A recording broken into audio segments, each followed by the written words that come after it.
What's going on, y'all? Machiavelli Mills TV. So I just watched Erickson Lubin versus Sebastian Fundora, and Fundora wins by a stoppage in the ninth round. Y'all, this was a barn burner. Them boys is in there thumping in close quarters the whole fight, getting it in, it was crazy action all the way through. But I gotta give it to Fundora, man. In the inside, his inside game is tremendous. Them long ass arms, he fight like a little man fighting in close quarters like that. His best fighting is not at length using his reach. It's in close quarters. And Erickson Lubin didn't do a good job, I feel like, of adjusting to that. And later in the end of the fight, he started figuring out how to block it a little bit. But by that point, he was too tired, too fatigued. So, I mean, Fundora just started painting his face. I'm looking at how my boy Erickson Lubin looking at the end of this fight. He looking like Martin when Martin fought Tommy the Hitman Hearns on the episode of Martin, right? I mean, his face looks grotesquely disfigured. Like something might be broken in his face, man. A big lump in his middle of his head. It's crazy. But I'm going to give y'all this, man. Erickson Lubin got the heart of 4 lions in him. Kept fighting back, kept battling back. You know what I mean? And even dropped Fundora after everybody thought it was over, after he was getting hit with a barrage of punches.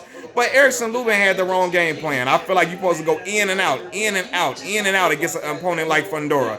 He liked to mix it up in close quarters. I don't think Fundora can really box on the outside like that, right? So if you're going to go in close quarters, go in and out, and then aiming. Erickson Lubin kept aiming for the head. Aim for the chest area, and you'll eventually clip that chin at some point, right? I feel like he didn't do that the right way. Then getting on the ropes a lot, that's Fundora, that's his magic. On the ropes, he was letting go of them punches, and Fundora shit, he got pop and crack on his punches. Sneaking in, he got sneaky uppercuts that break through the guard. I'm like, damn. Like I'm gonna say this too.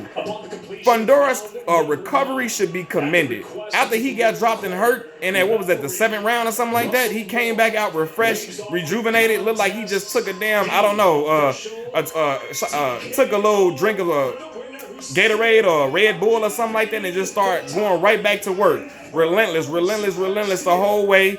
And I'm like, damn, this dude keep coming. This shit crazy. But I'll tell you what though, man, I gotta give credit to Erickson Lubin, man. Like, again, kept fighting, and Kevin Cunningham did right by stopping the fight. At that point, after he scored the knockdown, I think Erickson Lubin's best chance to win the fight was that if he had more time in that round, he could have seriously hurt Fundora and ended the fight. Unfortunately, Fundora was saved by that bell, and then he was able to recover and get right back on the attack, and he continued his onslaught against Erickson Lubin, man.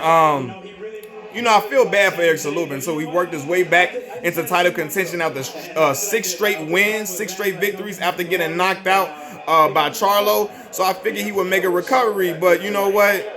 Unfortunately, he couldn't. I was rooting for the brother, man. I really like Erickson and Hammer Lubin. He showed he got hammers for real. Unfortunately, he don't have the defense that we want him to have, and he proved to be a little chinny. So when he fought close quarters, I'm like, damn, he really finna thug it out and bite down and fight in the middle.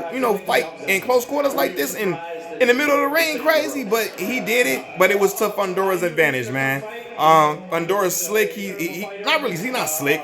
He's just really relentless. He has a heavy output of punches, and that's what leads him to win rounds, man, and to cause damage. He never stops coming with the punches, barrage after barrage. To make him stop, you got to put some shit on him to keep him from coming forward. Now Erickson Lubin hit him with some stuff, but that was Erickson just hitting him with everything he got. At that point, he was burnt out. I think if Fundora fought somebody that was a little more slicker, and Tony Harrison his chin is worse than Erickson Lubin's in my opinion, but Tony give you different looks.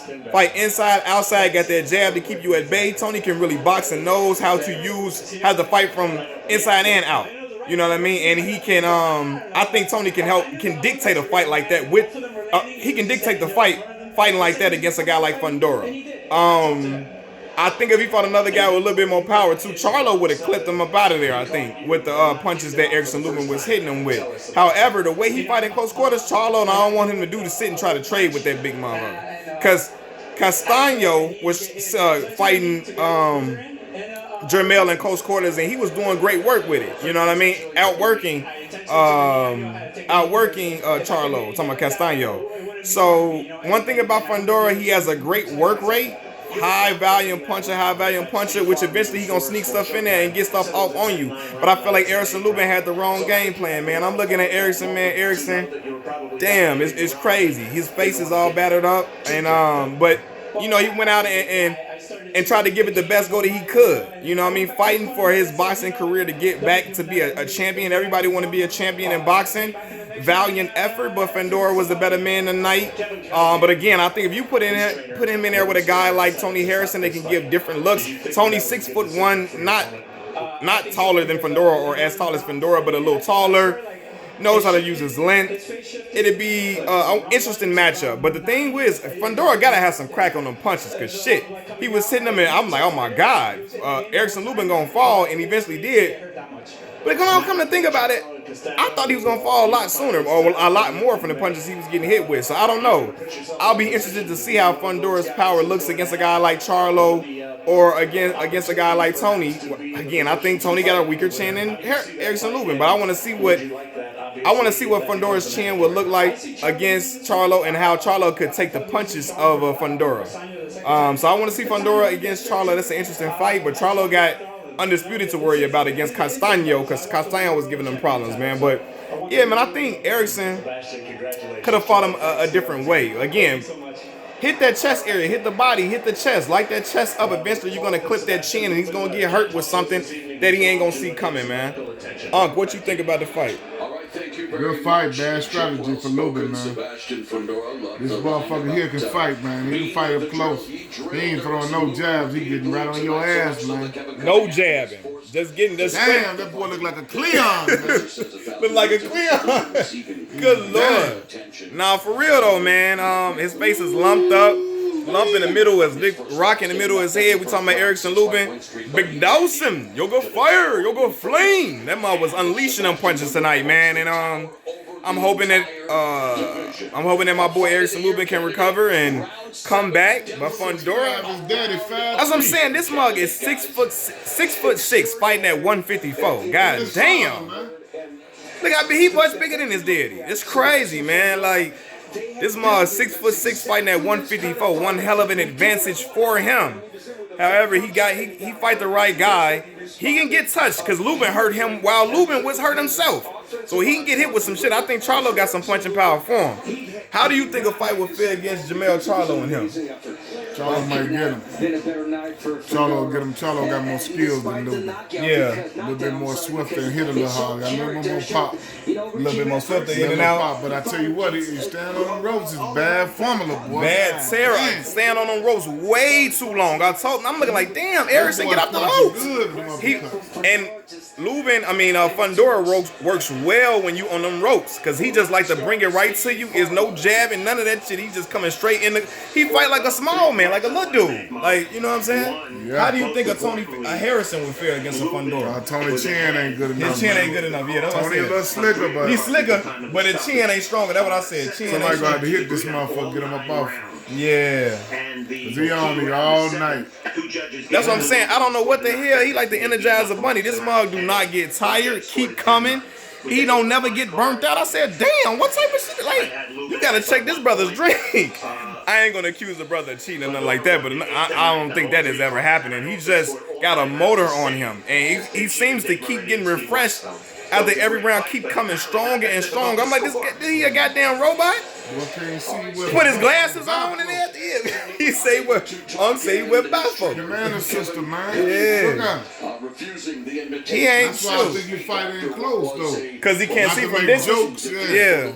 So he can get up on you.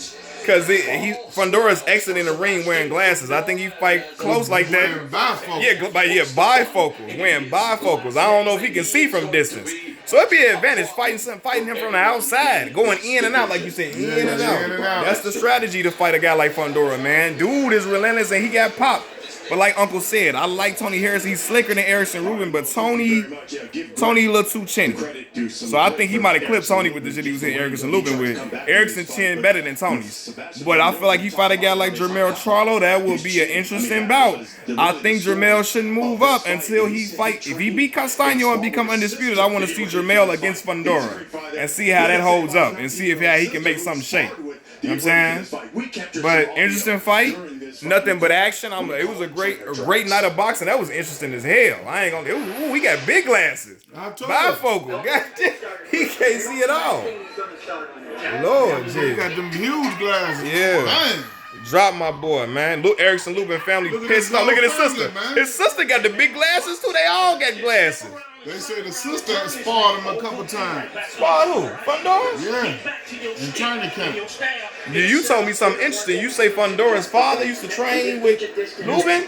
Yeah, when he was a little boy, he used to take him back and forth this tournament, so they got a little history. Man. Yeah, man. Great fight. Great night of boxing. Y'all let me know what y'all think about this fight. He hurt him then. He ain't had enough time though, if he had a little bit more time, Erickson might have got him up out of there. It wasn't enough time left. He recovered quick as hell. So y'all let me know what y'all think about this fight, man. Machiavelli Mills TV, I'm out. Peace.